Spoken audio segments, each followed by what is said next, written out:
Hello friends, मैं हूं अनु। स्वागत है आपका अपने चैनल अनुज पैशन में। आज हमारे यहाँ पर दिन का टेम्परेचर 26 डिग्री और रात का टेम्परेचर 13 डिग्री है। अब गर्मियों के पौधों में नई ग्रोथ दिखने लगी है। यही समय है फ्लावरिंग प्लांट्स को फर्टिलाइज करने का, प्रून करने का और उनकी रूट प्रून करने का।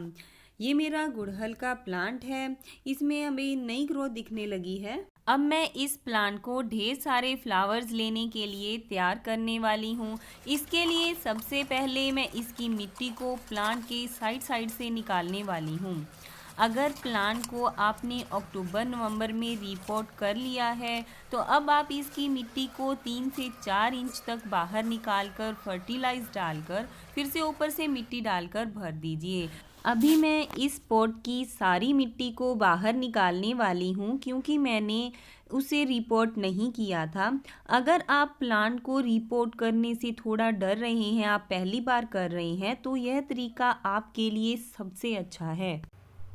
ये देखिए, मैंने प्लांट की साइड की सारी मिट्टी को निकाल दिया है। अगर आप चाहें तो इस प्लांट को इजीली बाहर निकाल सकते हैं और इसकी ज़्यादा लंबी रूट को काटकर प्रून कर सकते हैं, पर मैं इसे ऐसे ही रखने वाली हूँ एक दिन के लिए धूप में, ताकि इसकी रूट को किसी भी प्रकार की कोई फंगस या कोई हानिकारक बैक्टीरिया लगा है तो वह ख़त्म हो जाए। इसी तरह पॉट से जो मिट्टी मैंने बाहर निकाली थी उसे भी एक दिन के लिए धूप में रख दिया है। इस तरह हम पुरानी मिट्टी को फिर से यूज़ करने के लिए तैयार कर सकते हैं। अब मैं मिट्टी को और अच्छा बनाने के लिए इसमें डाल रही हूँ 2 चम्मच ये है सरसों खली, 2 चम्मच यूज्ड चाय पत्ती है और 1 चम्मच है एप्सम सॉल्ट, आधा चम्मच राख है और आधा चम्मच ही मैं ट्राइकोडर्मा डाल रही हूँ, आधा चम्मच हल्दी, आधा चम्मच काली मिर्च, आधा चम्मच दालचीनी है।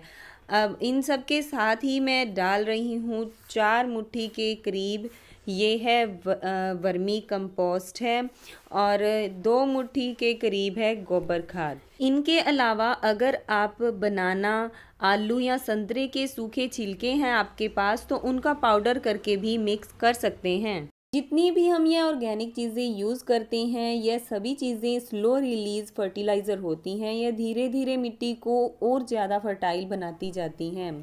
अब मैं पॉट में सबसे नीचे पहले गार्डन से ही निकला हुआ थोड़ा सा ड्राई वेस्ट डाल रही हूँ। इसकी मैंने 1 या 2 इंच तक ही लेयर बनाई है। अब इसके ऊपर मैं डाल रही हूँ नीम की पत्तियाँ।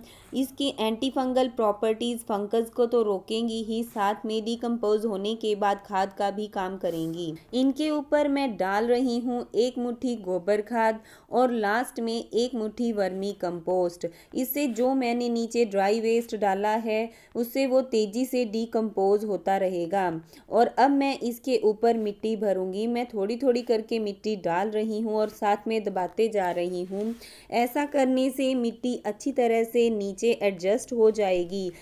पॉट में मिट्टी भरने के बाद पॉट को ऊपर से अच्छी तरह से पानी से भर देना है, क्योंकि जो मिट्टी मैंने डाली है वो भी बिल्कुल ड्राई थी।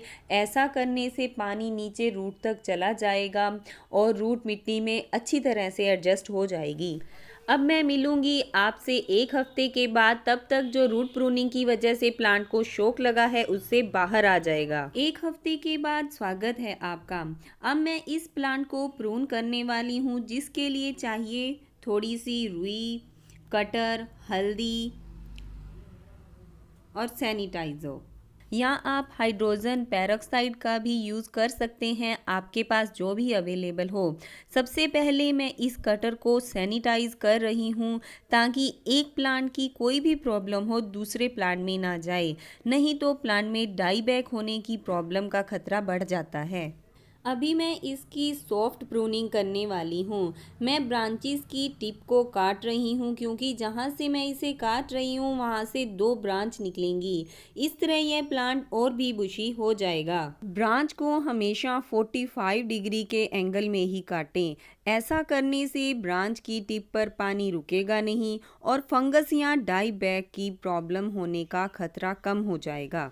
अगर आपका पौधा 1 या 1.5 साल से ज़्यादा का है और उसकी हाइट ज़्यादा है तो आप उसकी हार्ड प्रूनिंग भी कर सकते हैं। इसमें आप जिस ब्रांच को काटना चाहते हैं उसे 3 हिस्सों में बांट कर उसके 2 हिस्से कट कर सकते हैं।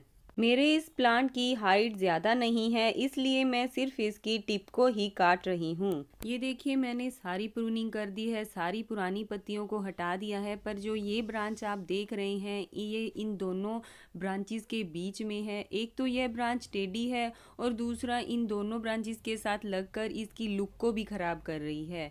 इसलिए मैं अब इस ब्रांच को हटा रही हूँ ताकि प्लांट की लुक भी अच्छी लगे। इस तरह हम अपनी मर्जी से भी प्लांट को एक लुक दे सकते हैं। ये देखिए, अब इस प्लांट की लुक मुझे अच्छी लग रही है। पर अब इस प्लांट को हमें पानी बहुत ध्यान से देना है, क्योंकि पत्तियां नहीं हैं तो ये प्लांट ज़्यादा पानी नहीं लेगा।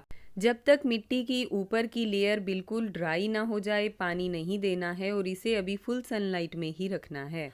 अब सबसे ज़रूरी काम ये है हल्दी। इसकी जगह आप नील पेंट का भी यूज़ कर सकते हैं। मैं इसका यूज़ कर रही हूँ जो मैंने प्रून की हैं इसकी प्लांट की टिप, उसको लॉक करने के लिए। इसमें अगर आप 2-3 ड्रॉप वाटर की डाल लेते हैं तो लगाने में इजी हो जाएगा। ये जितनी भी मैंने इसकी टिप को प्रून किया है, मैं इनके ऊपर इस हल्दी को लगा रही हूँ ताकि इसमें से डाई बैग की प्रॉब्लम ना क्रिएट हो।